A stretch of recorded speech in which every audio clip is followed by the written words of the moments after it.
안녕하세요. 하루 필수 말씀 충전 하필 큐티 조종환입니다. 오늘 함께 나눌 하나님 말씀은 열왕기상 18장 30절에서 46절까지 말씀입니다. 이때 엘리야가 온 백성들에게 가까이 오라고 하였다. 백성들이 가까이 오니 그는 무너진 주님의 제단을 고쳐 쌓았다. 그리고 엘리야는 일찍이 주님께서 이스라엘이라고 이름을 고쳐주신 야곱의 아들들의 지파 수대로 12개의 돌을 모았다. 이 돌을 가지고 엘리야는 주님께 예배할 제단을 다시 쌓고 제단 둘레에는 2세아 정도의 곡식이 들어갈 수 있는 넓이의 도랑을 팠다.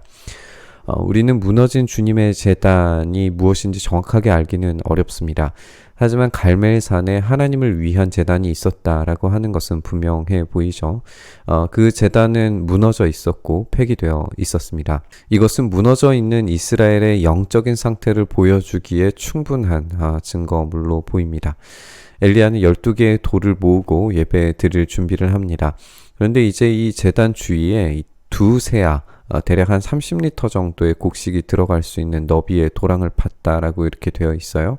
우리가 후에 살펴보겠지만 이것이 그리 큰 크기의 도랑은 아니라는 것을 알 수가 있습니다. 이게 어떤 의미인지 정확하게 알기는 힘들지만 아마도 이제 씨앗을 뿌릴 수 있는 가능성, 비가 내릴 수 있는 가능성을 담은 상징적인 제단이라고 하는 것만큼은 확실합니다. 그래서 이런 도랑을 파고 이제 물을 붓는 행위를 통해서 이곳으로부터 시작해서 열매 맺는 것이 다시 시작될 것이다 라고 하는 기대감을 담은 그런 제단이 만들어지고 있는 거죠. 그 다음에 나무단을 쌓아놓고 소를 각을 떠서 그 나무단 위에 올려놓고 물통 4개에 물을 가득 채워다가 제물과 나무단 위에 쏟으라고 하였다. 사람들이 그대로 하니 엘리야가 한 번 더 그렇게 하라고 하였다. 그들이 그렇게 하니 그는 또 그렇게 하라고 하였다. 그들이 3번을 그렇게 하니 물이 제단 주위로 넘쳐 흘러서 그 옆 도랑에 가득 찼다. 물통 4개의 물이 가득 채워졌고 이것을 3번 붓게 됩니다. 총 물이 12통이 제단에 뿌려지게 되는 거죠. 이것도 굉장히 상징적이라고 볼 수 있는데 지금 이 제단에 뿌려지는 12통의 물은 분명히 이스라엘을 상징하는 겁니다. 가뭄의 시대에 물을 얻기 매우 어려운 지경에 놓였다고 설명을 해오고 있었는데 이만큼의 물을 쏟는 것은 굉장히 힘겨운 결단과 순종이 필요한 일이었을 겁니다.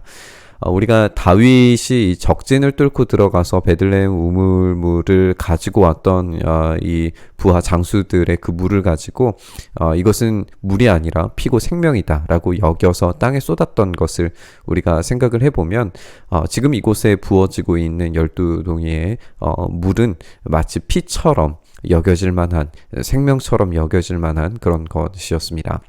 바알의 제사장들이 피를 흘린 것보다 훨씬 더 강력한 상징과 의미가 지금 쏟아 부어지고 있는 거죠.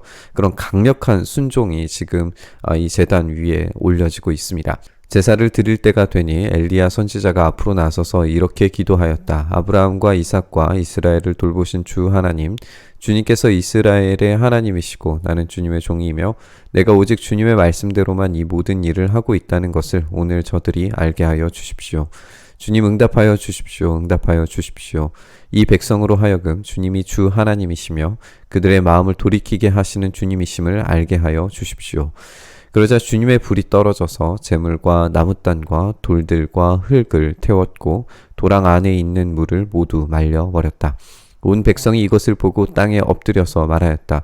그가 주 하나님이시다. 그가 주 하나님이시다. 엘리야가 그들에게 말하였다. 바알의 예언자들을 잡아라. 한 사람도 도망가게 해서는 안 된다. 백성은 곧 그들을 사로잡았고 엘리야는 그들을 데리고 기손 강가로 내려가서 거기에서 그들을 모두 죽였다. 엘리야는 간절히 기도합니다. 하나님의 말씀이 증명되기를 간절히 구하고 있어요.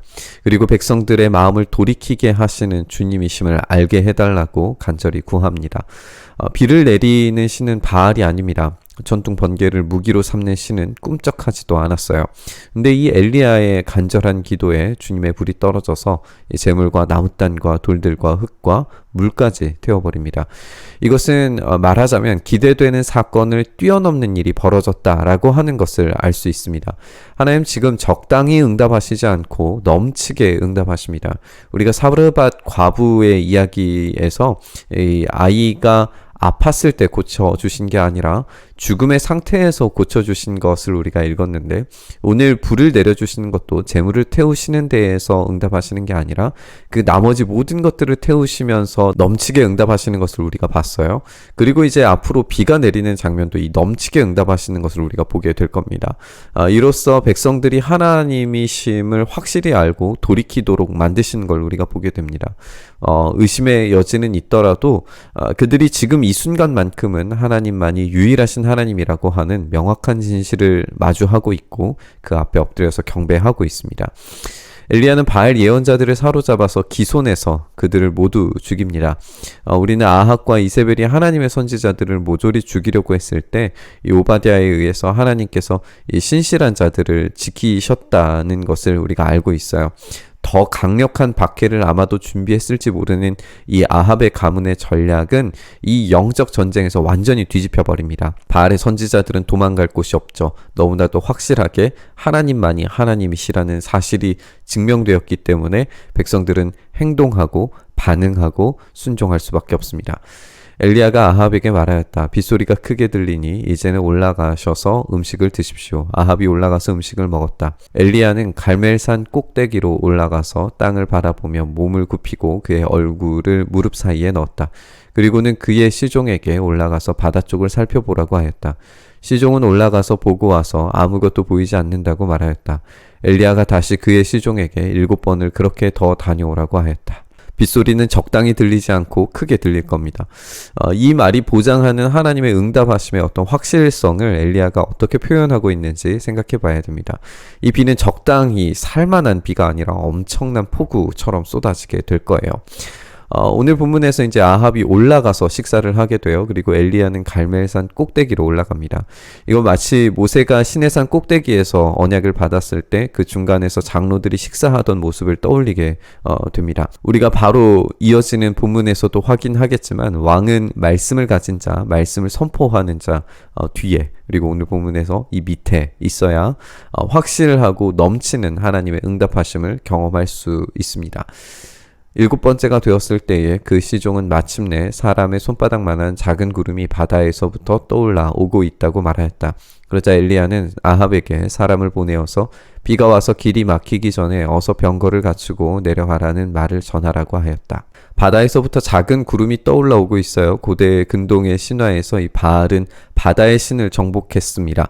그런데 바다의 신을 이긴 바알이 오늘 여호와 하나님 앞에서 완전히 참패했다라고 보여진 거잖아요. 뭐 이게 진짜 신이든지 그것이 아니든지 그것은 중요하지 않고 그 사람들이 생각했을 때 그렇다는 거예요. 바알이 바다의 신을 이긴 그런 신으로 등장했었는데 오늘 여호와 하나님 앞에서 완전히 참패했어요. 바알은 살아있지 않은 존재입니다. 바다에서부터 올라오는 손바닥만한 구름은 바알의 완전한 제거에 상징적인 표현일 겁니다. 바알은 구름을 타는 자로 묘사되곤 했었지만 진짜 구름을 타시는 분은 승리하신 여호와 하나님이십니다. 우리가 사사기를 떠올려 보면 이 기손 시내에서 시스라와 그의 철병거가 비와 천둥과 번개 때문에 움직이지 못하고 처참한 패배를 맞았다는 것을 우리가 기억해 볼 수 있는데요. 오늘 본문에서 이 기손 시내에서 바알 선지자들이 죽고 비와 천둥과 번개를 내리시는 분이 하나님이심이 증명된다는 점에서 이 두 이야기의 공통점이 엿보입니다. 한 가지 더 생각할 것은 이 비가 폭우처럼 쏟아지기 때문에 이 병거를 갖추고 내려가는 이 아합은 폭우 때문에 아마 앞으로 나아가기 굉장히 어려운 상황이었을 거예요. 그렇게 쉬운 이동 수단이 될 거라고 생각되지 않습니다. 그런 상황에서 엘리야가 이 아합을 앞질러서 달려가고 있는 걸 우리가 읽게 됩니다. 그러는 동안에 이미 하늘은 짙은 구름으로 캄캄해지고 바람이 일더니 곧 큰 비가 퍼붓기 시작하였다. 아합은 곧 병거를 타고 이스라엘로 내려갔다. 주님의 능력이 엘리야와 함께 하였기 때문에 엘리야는 허리를 동여매고 아합을 앞질러서 이스라엘 어귀까지 달려갔다. 정말 큰 비가 퍼붓습니다. 질척거리는 땅을 아합은 병거를 타고 이동합니다. 갈멜에서 이스라엘은 대략 한 30km 정도로 이제 보여지는데 이 거리를 엘리야는 허리를 동여매고 아합을 앞질러서 달려갑니다. 비를 뚫고 달려서 병거보다 앞서는 일은 결코 쉽지 않았을 거예요. 하지만 주님의 능력이 엘리야와 함께 하고 계십니다. 이 엄청난 폭우와 병거를 앞지르는 이 엘리야는 하나님의 능력이 지금 제한 없이 임하고 있음을 보여주는 표현으로 읽혀집니다. 오늘 본문에서 이렇게 제한 없이 넘치도록 부어주시는 하나님의 일하심은 여호와 하나님만이 유일하신 하나님을 고백하게 만듭니다. 하지만 우리는 여기에서 놓치지 말아야 하는 부분이 있는데, 믿음이라는 것이 알면서 이루어지는 게 아니라 순종해서 이루어진다는 겁니다. 어떤 사건이 우리에게 벌어진다고 해서 자연스럽게 믿음이 생겨나거나 믿을 수 있게 되는 것은 아닙니다. 오로지 순종과 복종 속에서만 믿음이 생겨납니다. 오늘 본문에서도 이스라엘이 그렇게 순종하는 어떤 행위들, 양쪽에서 갈팡질팡 하던 것을 멈추고 하나님을 선택했을 때에 영적인 승리, 그리고 다시 비 내려주심을 넘치도록 경험하는 것처럼 이 순종과 복종이야말로 진짜 참된 믿음의 표지라고 우리가 읽을 수 있습니다. 본회퍼는 이렇게 이야기했습니다. 예수님께서는 그분에 대한 믿음이 가능해지는 상황 속으로 부르신다. 그런 까닭에 그분은 구체적으로 부르시며 그렇게 이해되기를 바라신다. 구체적인 복종 속에서만 인간은 실제로 믿음에 이른다는 것을 아시기 때문이다. 이스라엘이 복종 속에서 믿음을 되찾아가는 것처럼 우리도 복종 안에서만 믿음을 되찾을 수 있고 무너진 재단을 수축할 수 있습니다. 오늘 그 순종의 삶에서 넘치듯이 부어주시는 은혜를 구하면서 묵상의 자리로 나아가시죠. 주님, 그렇게 우리가 주님께 온전한 순종을 올려드릴 때 주님께서 우리에게 넘치도록 일하시는 그 은혜를 경험케 하여 주시옵소서.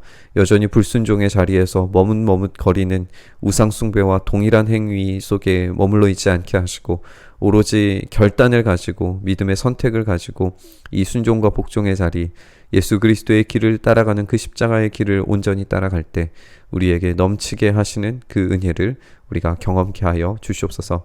그 일을 우리 가운데 행하시기를 간절히 바라고 소망하며 우리 주님 예수님 이름으로 기도드리옵나이다. 아멘.